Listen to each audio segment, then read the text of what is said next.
그렇게 인사합시다. 사랑하고 축복합니다. 그렇게 인사할까요? 네, 예. 이 인사를 계속 고집하는 이유가 예전에 어떤 분이 저한테 목사님 밖에서 사랑한다는 소리를 들을 때가 없는데 교회 오니까 그래도 이런 얘기를 듣습니다. 이렇게 누군가가 이야기를 하셔서 참 모르는 사람한테 사랑합니다라고 고백하기가 쉽진 않은데 그렇게 한번 계속 우리가 연습해야 되겠다 그렇게 생각했던 것 같습니다. 여러분, 우리는 지금 계속 베드로 전서를 보고 있습니다. 여러분은 예수님의 수제자라고 불리는 베드로에 대해서 어떤 생각을 가지고 계십니까? 여러분, 베드로는 예수님의 수제자였지만 여러 부분에서 사실 우리에게 실망을 안겨주는 성경 인물이기도 합니다. 예를 들어서 마태복음 16장 16절에서 주는 그리스도시요 살아계신 하나님의 아들이라는 멋진 고백을 했지만 그 이후 메시아 되신 예수님을 그 시대 보편적인 시선으로 바라보면서 하나님의 놀라운 계획을 알지 못해서 예수님에게 사단아 물러가라는 엄청난 욕을 듣기도 합니다. 또한 여러분, 베드로는요 예수님께서 십자가에 못 박히시기 전에 대제사장 집들 앞에서 어떤 요정의 고발로 위험에 처하자 그 자리에서 예수님을 부인하기도 합니다. 이런 모습을 보면 베드로는 참 허점도 많고 우리와 비슷하구나라는 생각이 들기도 합니다. 그런데 여러분, 오순절 성령 강림 사건 이후의 베드로, 그는 예루살렘 교회의 확고한 지도자가 됩니다. 그리고 베드로는 이곳 저곳을 다니면서 예전에 자신이 이해하지 못했던 예수님의 메시아 되심을 정확한 내용과 확신을 가지고 교회를 세워 나가기도 하는 것이죠. 성령 강림 이후에 베드로의 관심은 오직 교회였습니다. 그는 여러 교회를 다니면서 그들을 사랑하는 마음을 품고 자신이 가지고 있었던 예수님에 대한 이야기를 교회와 함께 나누기도 합니다. 은혜가 있었고 기쁨도 있었습니다. 그는 예수님께서 제자들을 사랑한 것처럼 교회를 사랑했던 것입니다. 여러분, 이 베드로가 교회를 향한 이 사랑, 그 사랑이 어디에서 왔을까요? 아마도 요한복음 21장이 아닐까 생각이 듭니다. 예수님을 배신하고 갈릴리에서 고기잡이를 하다가 부활하신 예수님을 만나게 되는 그 요한복음 21장의 사건. 예수님께서 배신자인 베드로에게 요한의 아들 시몬아, 내가 다른 사람들보다 나를 더 사랑하느냐라는 이 질문을 통해 베드로는 하나님의 사랑을 다시 한 번 더 경험하고 확인하게 되었던 것이죠.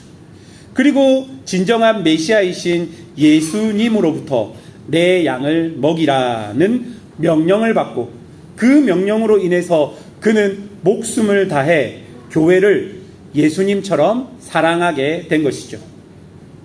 여러분, 이제 시간이 지났습니다. 복음이 사방팔방으로 전해졌고 교회가 이곳저곳에 생겨나기 시작했습니다. 그러나 교회는 이런저런 문제들로 아파하기 시작했던 것이죠. 그 아파하는 교회를 보는 베드로의 심정이 어땠을까요? 베드로는요, 그렇게 아파하는 교회들을 그냥 지켜볼 수 없었습니다. 흩어져 있는 나그네와 같은 교회들에게 그래서 편지를 보내게 되는 것이죠. 그 편지의 내용은 각종 문제로 어려움을 겪는 교회들에게 교회의 정체성을 분명히 알려주는 내용이었고, 각종 문제로 자존감이 바닥에 떨어질 대로 떨어진 교회에게 교회가 얼마나 소중하고 교회가 얼마나 영광스럽고 교회가 얼마나 가치 있는 존재인 것을 베드로 전서를 통해 말해주고 있는 것이죠. 여러분, 마치 예수님께서 배신하고 낙심하고 있는 자기에게 다시 한 번 더 기회를 주고 제자의 신분을 회복해 했던 그 사건을 기억하면서 베드로는 시험에 빠져 있는 교회를 향해서 온 마음을 다해 그 교회를 사랑했던 것이죠. 이제 베드로는 그 편지를 마무리하면서 사랑하는 교회에게 꼭 필요한 권면을 하게 되는데요. 그 권면의 핵심이 오늘 본문에 나와 있는데 그 핵심이 바로 고난입니다. 첫 번째로 베드로는 교회들에게 고난을 이상히 여기지 말라라고 권면합니다. 12절을 한번 보시겠습니까? 다 같이 12절을 읽어보겠습니다. 시작. 사랑하는 자들아, 너희를 연단하려고 오는 불시험을 이상한 일 당하는 것 같이. 여러분, 베드로는요, 불시험을 이상히 여기지 말라라고 이야기합니다. 왜 그런 이야기를 하고 있을까요? 여러분, 우리가 교회로 살다 보면 항상 우리에게는 뭐가 다가온다는 거예요? 불시험이 다가온다라는 것입니다. 지금 베드로전서에서 이야기했던 그 베드로가 우리에게 주신 그 교훈대로 살아가려면, 그리고 흠이 없는 성도로 살아가려면 불시험은 무조건 찾아온다라는 거예요. 내가 온전한 그리스도인으로 이 땅을 살아가기 위해서는 불시험이 무조건 다가온다는 것을 성도들에게 이야기하고 있는 것입니다. 여러분, 12절에서 이상히 여기다라는 이 단어는요, 낯선 손님을 맞이하다, 나그네를 받아들이다는 뜻을 가지고 있습니다. 그런데 여러분, 이 단어가 어디에 쓰이는 줄 아십니까? 베드로전서 1장 1절에 나그네, 교회를 향해서 베드로는 흩어진 나그네로 불렀지 않습니까? 이 단어와 그 단어가 같은 단어입니다. 무슨 말입니까? 이미 이 세상에서 나그네로 살아가고 있는 우리에게 고난은요, 결코 낯선 손님이 아니라는 그 말입니다. 오히려 이 땅에서 하나님을 믿는 교회로 나그네의 삶을 사는 사람들에게 고난은 낯선 손님이 아니라 동행자라는 그 말을 하고 있는 것입니다. 그러니 낯설게 여기지 말라, 그 교훈을 우리에게 주는 것이죠. 또 하나, 불시험이라는 단어가 중요합니다. 이 단어는요, 단순히 강한 시험을 의미하는 게 아닙니다. 이것은요, 금속을 정련하는 불, 곧 풀무불을 가리킵니다. 그러니까 베드로는 우리에게 임한 불시험이 우리를 태워 없애는 불이 아니라 우리 안에 불순물을 태우고 진짜를 드러내게 하는 정련의 불 같은 것이라고 말하고 있는 것이죠. 그리고 13절을 보면 그 고난의 정체가 바로 그리스도의 고난에 참여하는 것이라고 말합니다. 여러분, 우리 신앙의 최종 목표가 어디일까요? 천국 혹은 하나님 나라, 하나님 형상의 회복 등등 여러 가지 단어로 표현되지만 우리 신앙의 최종 목표를 한 단어로 줄이면 예수님입니다. 예수님을 닮아가는 것, 그것이 우리 신앙의 전부인 것이죠. 여러분, 예수님의 생애를 한번 생각해 보십시오. 빌립보서 2장에서는 예수님의 생애를 뭐라고 이야기합니까? 본래 하나님과 동등됨을 취하는 그분이 자기를 비우셨고 종의 모습으로 사람의 모양으로 이 땅에 오셨다 이야기합니다. 그리고 어떻게 하십니까? 십자가에서 죽기까지 순종했다라고 이야기합니다. 그리고 그 다음에 하나님께서 그분을 지극히 높이셨다 말합니다. 여러분, 예수님의 생애를 바울은 빌립보서에서 고난 그리고 그 후에 영광이라고 이야기하는 것이죠. 예수님을 따라가는 우리가 고난을 거치지 않고 영광에 이를 수 있겠습니까? 절대 없습니다.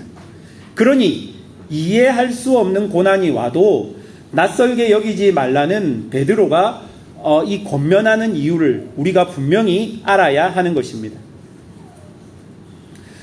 제가 이 설교를 준비하면서 스스로 제가 자문해 보았습니다.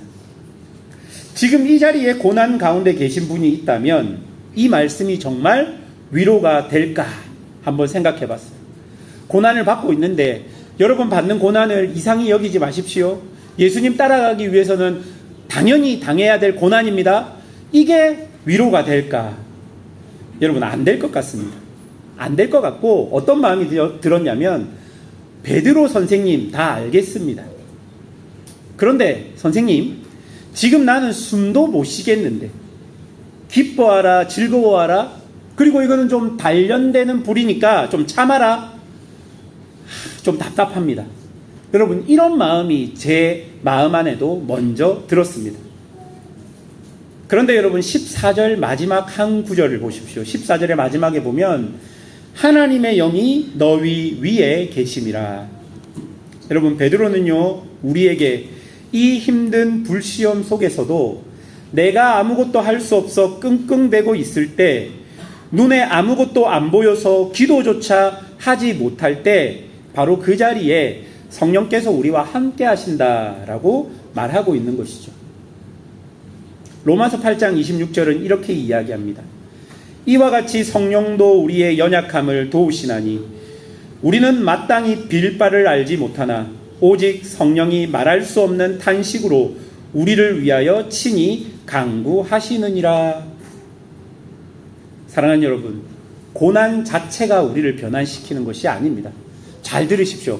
고난 자체가 우리를 변화시키는 것이 아니라 고난이 우리에게 유익되는 것은 그 고난 속에 누가 함께 계시기 때문입니까? 성령님께서 우리와 함께 하시기 때문에 그 고난이 우리를 변화시키는 것입니다. 그래서 베드로는 고난을 당하는 교회에게 이상히 여기지 말라. 너희는 지금 그리스도와 함께 있는 것이라고 말하고 있는 것입니다. 예전에 제가 많이 힘들고 어려울 때 저의 은사 되시는 선생님께서 저에게 그런 말을 남겨주셨습니다.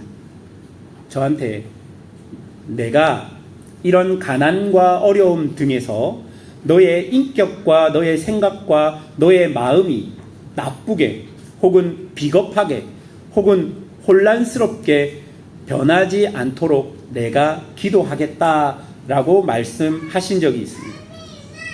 여러분, 고난 자체는요, 우리를요, 좋게도 나쁘게도 변화시킬 수 있습니다. 너무 극심한 고난 안에 있으면 인격이 무너지기도 합니다. 우리의 마음이 비겁하게 변하기도 하는 것이죠.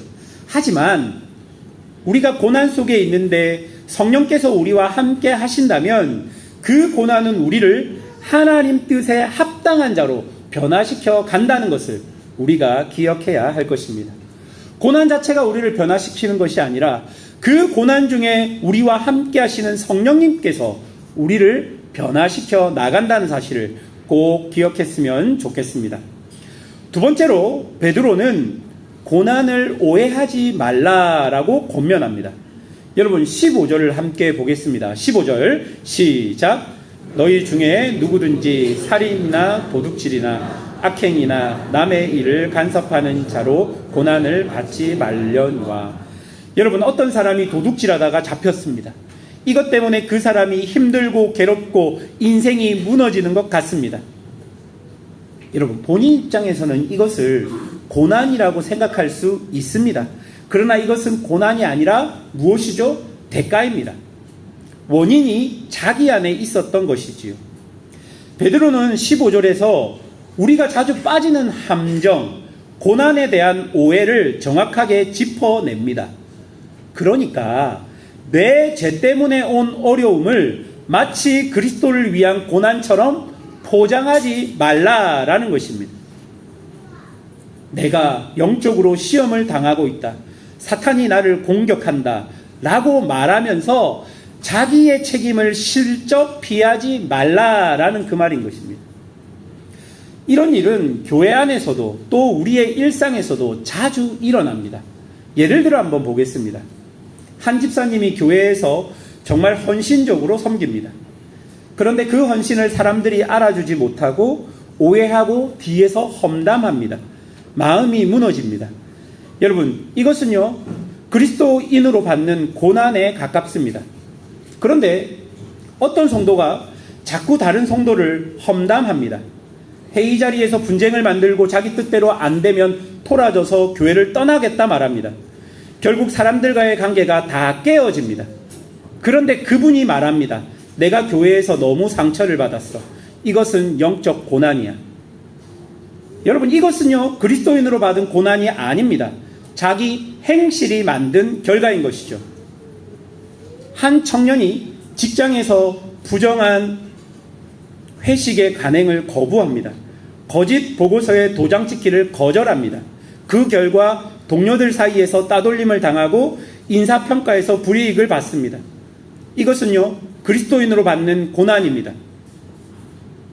그런데요, 한 직분자가 교회에서 자기 영향력을 키우려고 사람들을 모으고 편을 가릅니다. 결국 그 일이 드러나 책망을 받습니다. 그런데 그 사람은 내가 박해를 받는다 말합니다. 박해? 아닙니다. 여러분, 이런 구분들이 우리 안에서 정확하게 일어나야 하는 것이죠. 여러분, 베드로가 왜 굳이 이런 말을 합니까? 우리 안에 너무 자주 이 두 가지를 헷갈리고 있다는 것입니다. 사랑하는 여러분, 지금 나에게 와 있는 어려움과 아픔과 고난이 있다면 한번 정직하게 자신에게 물어보십시오. 이것이 정말 그리스도 때문에 온 고난인가? 아니면 내 안의 죄로 인해서 만들어진 결과인가? 이 질문 앞에 우리가 정직해야 합니다.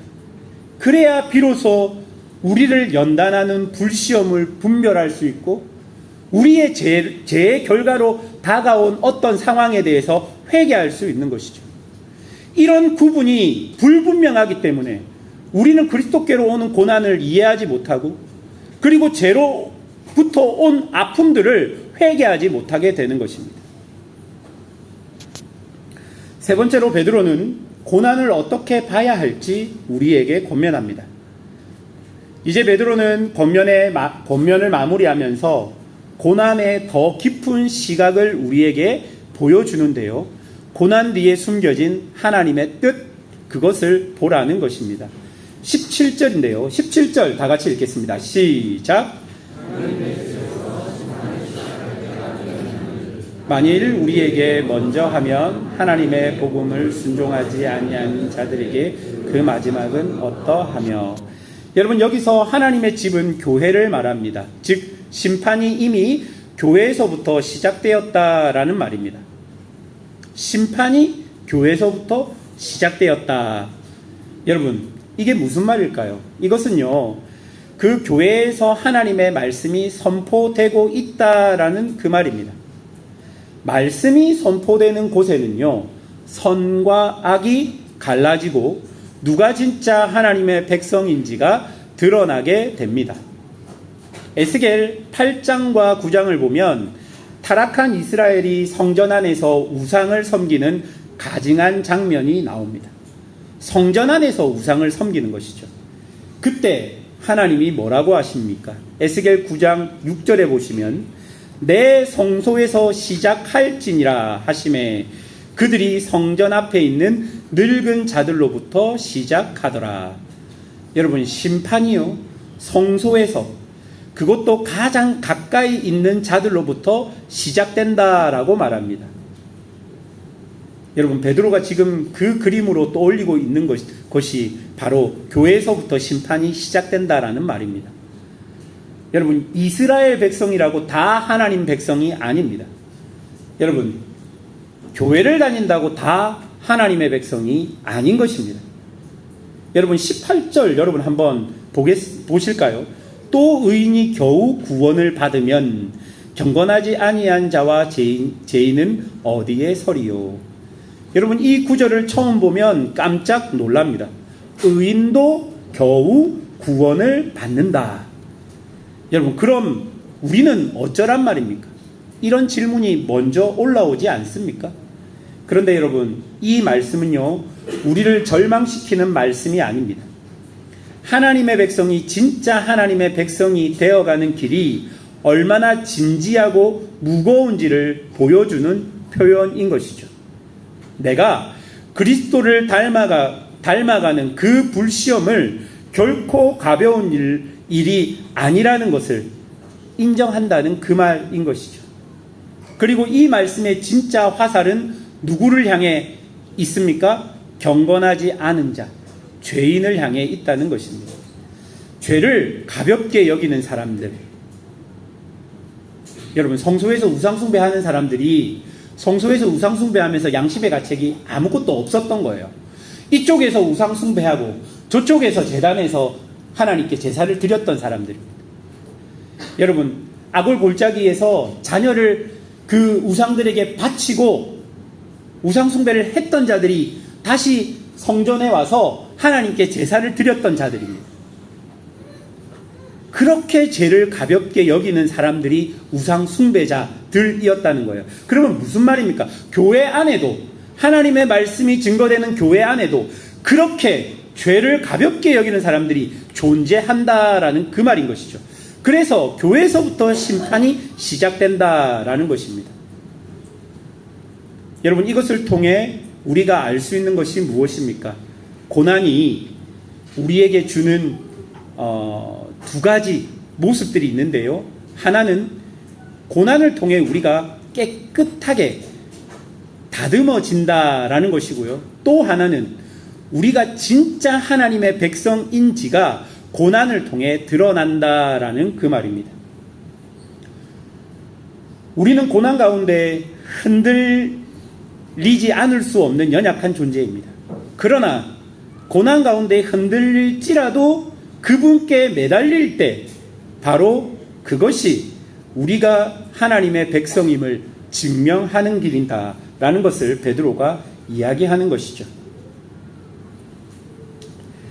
사랑하는 여러분, 베드로는 오늘 4장을 마무리하면서 19절을 우리에게 결론으로 줍니다.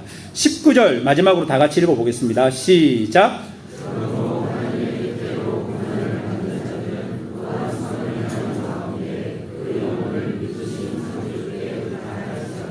여러분, 19절에서 아주 중요한 것이 있습니다. 먼저는요, 선을 행하는 가운데라는 말입니다.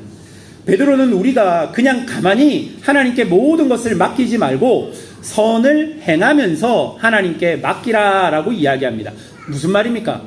고난 가운데서도 사랑하고 섬기고 정직하게 살아가라라는 그 말인 것이죠.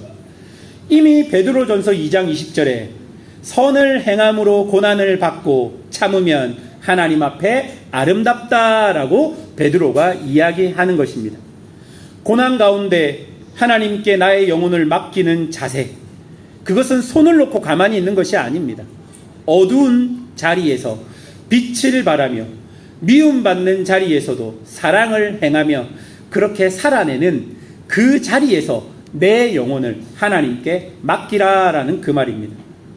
또 중요한 단어가 의탁할지어다라는 단어입니다.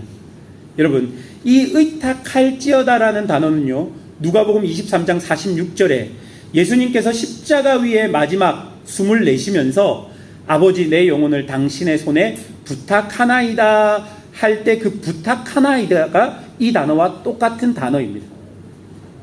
여러분, 그렇기 때문에 이 의탁이라는 단어는요, 추상적인 신뢰가 아닙니다. 십자가 위에 예수님께서 아버지께 자신의 영혼을 맡기신 바로 그 자세, 그 동일한 자세로 우리도 영혼을 하나님께 맡겨라라는 그 말입니다. 그리고 우리의 영혼을 맡기는 대상이 누굽니까?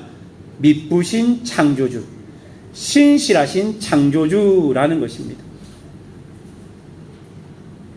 사랑하는 여러분, 왜 하필 베드로가 이 말을 마지막에 두었을까요? 고난 속에 있는 성도가 가장 의심되는 것이 무엇인 줄 아십니까? 하나님이 정말 살아계실까? 또한 하나님이 정말 나를 사랑하시는 게 맞나? 정말 하나님이 나를 끝까지 책임지시는 게 맞나? 이런 의심입니다. 그러니 베드로는 고난 가운데 있는 성도들에게, 그렇게 의심하는 성도들에게 하나님은 신실하시다, 너를 만드신 그 창조주께서 끝까지 너를 지키신다, 그러니 너의 영혼을 그분께 맡기라라고 이야기하고 있는 것입니다. 말씀을 맺겠습니다. 사랑하는 여러분, 왜 베드로가 그 마지막 편지의 마지막 인사를 앞두고 이렇게 고난에 대해서 구체적으로 이야기하고 있는지 아십니까? 설교를 준비하며 본문을 몇 번이고 다시 읽으며 생각해 보았습니다. 왜 그럴까 생각해 보니까 지금 베드로 눈에 보이는 사람들이 누굽니까? 고난을 당하는 사람들이 베드로 눈에 보였기 때문입니다. 불과 같은 시험을 당하는 사람들, 그 시험 가운데서도 이렇게도 저렇게도 어쩔 수 없이 쩔쩔매는 사람들이 베드로의 눈에 보인 것이죠.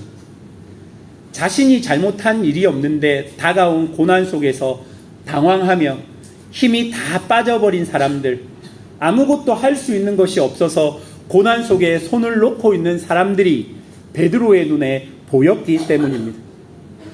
여러분, 또 한편으로는 자신에게 다가온 고난을 오해하며 그것은 벌받는 것인데 수치스러우니 의로운 고난이라고 포장하며 말하는 사람들, 고난 속에서 분별력과 판단이 흐려져 버린 사람들을 베드로가 보고 오늘 같은 말씀을 주신 것입니다.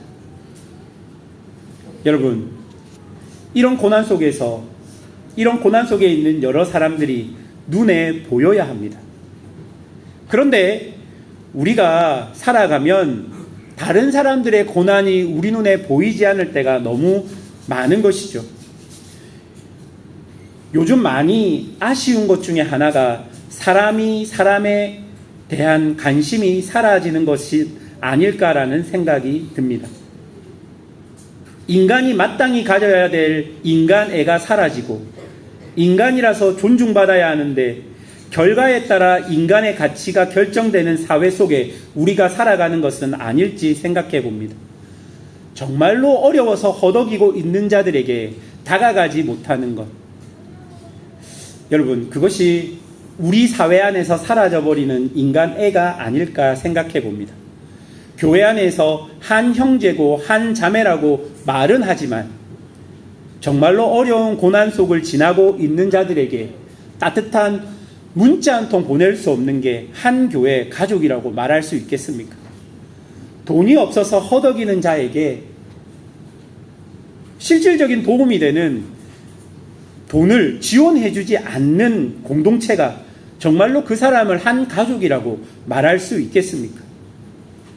고난 속에 있는 사람들을 보면서 저 사람 어쩌지만 하고 도움이 안 된다면 우리가 너무 고난에 무뎌 있는 것은 아닌지 한번 우리의 모습을 되돌아보아야 합니다. 베드로가 교회에 고난당하는 사람들을 눈으로 보고 그 사람들이 안타까워서 편지 마지막에 이 고난에 대해서 구체적으로 적어 놓은 것을 우리가 기억해야 할 것입니다. 그래서 여러분이 고난 당하는 것도, 그리고 여러분 주변에 다른 사람이 고난 당하는 것도 함께 아파하며 또한 함께 울어줄 수 있는 그런 공동체가 우리 공동체가 되기를 주님의 이름으로 축원합니다. 함께 기도하겠습니다.